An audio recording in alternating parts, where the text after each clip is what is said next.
Hello, welcome back to Blender Sushi LiveENODING. In this episode, I want to talk about the creations of matrix camera once again, and I will be using animation nodes and maybe SVerchok add-on to do this in Blender. The idea is basically, so I want to do like some kind of machine learning, right? And for machine learning, I need a lot of image, and I want to be able to create an app that recognize this Suzanne monkey head, regardless which angle it's being pointed into Suzanne, and it will tell me that it's Suzanne head. And for that, I need a lot of image of Suzanne head in all kind of different situations and different angle. And so that I will need this camera to render Suzanne head from different angles. And currently my computer is doing this machine learning using to recreate. This is Python module from Apple, and it's kind of interesting. It's currently doing its thing. It's been running for a few days. But anyhow, let's learn how to create some kind of matrix camera once again. So Suzanne head is the target, right? But instead of targeting Suzanne head, I will be using just an empty, and I'll just call this target. This is going to be the target objects, and this camera should be aimed at that target. So we will be using constraint, and track 2 is the constraint that we need, and it's need to target into our target objects, which is this guy right here. So it seems to be doing something, right? You can see there's a very thin blue line, but this is not properly aimed into the target because we need to look at the axis. So this is the camera object axis. It needs to be aiming at the negative z, so we need to specify that to negative z, and then the up axis should be the y. So this is now should be correct. And maybe I should turn this on, but it doesn't matter. I'm gonna save this real quick. This is ANSV matrix camera. So this question has been asked quite often as well. So this is gonna be the target. You can parent this into Suzanne head, but I'm just gonna reset it. So it's now at 0, 0, 0. So the idea, of course, is just to make like a duplications of the camera so we can visualize what's going on. And at some point, if you want to render it out, you just need to animate the active camera. So you can see the black triangle there is changing. That's the camera that's going to be rendering. The camera might have different lenses, different distance from the target, etc. But the master camera is this guy. So, okay, how do we make a duplication then? The easiest way is to use animation nodes. You can also use SVerchok, but I will use animation nodes first. So simply we just use object instancer. Let's grab our master camera, turn on this so we also duplicates the constraints. And we just need a random vector. This is going to be the positions.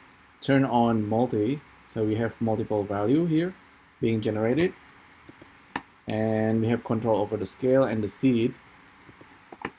And we just use object transform output. It's really that simple, and we only need to procedurally change the position. We don't need rotation or scale. So this is our camera objects. This is the number of random vector being generated. Just plug this into the instance. It's gonna get the length. It's gonna generate the camera based on the length of random vector. So the objects and the position. That's actually pretty much it. You can see I have now all these random camera. I can create as many as I want. And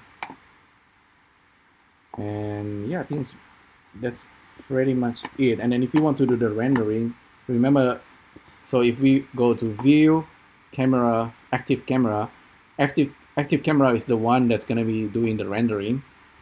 I can set this to square if for my machine learning, and then for the rendering you just need to just replace this active camera and then render Suzanne from all these kind of different angle.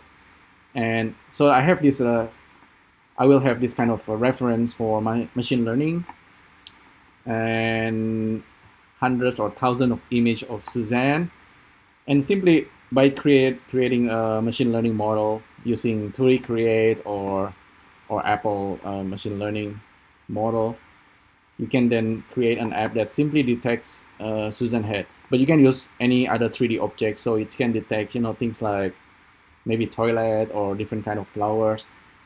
This is using like 3D as image reference. In reality, you also wanna maybe take a photo, but 3D these days is pretty realistic.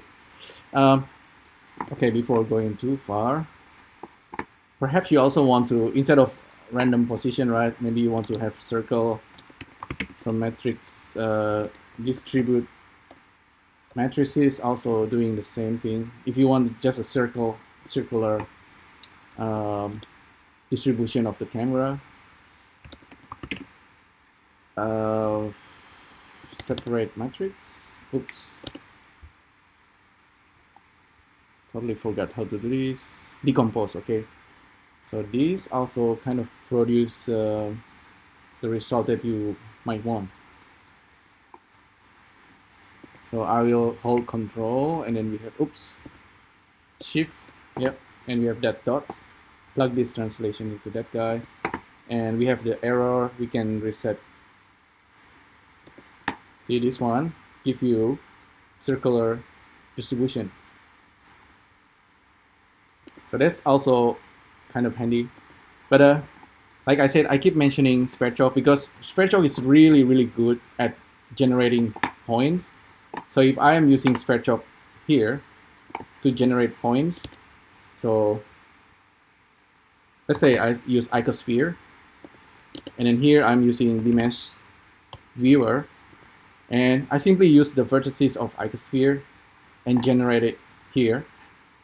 We should have that points. And this point can be used inside animation nodes very, very easily, simply by using object mesh data. Just grab the mesh geometry object from SVerchok and plug the vertex location. There you go. So this should update also automatically. So everything is kind of connected. So you can see this is still like we have the master camera, and we have all these procedurally generated camera, matrix of camera. And this is really, really useful again. And all you need to do to render this properly is to set the render camera. So this also can be automatic, but this can render Suzanne from every points, matrix points in the space. And like I said, SVerchok is really, really powerful when working with a mesh and points generating. Random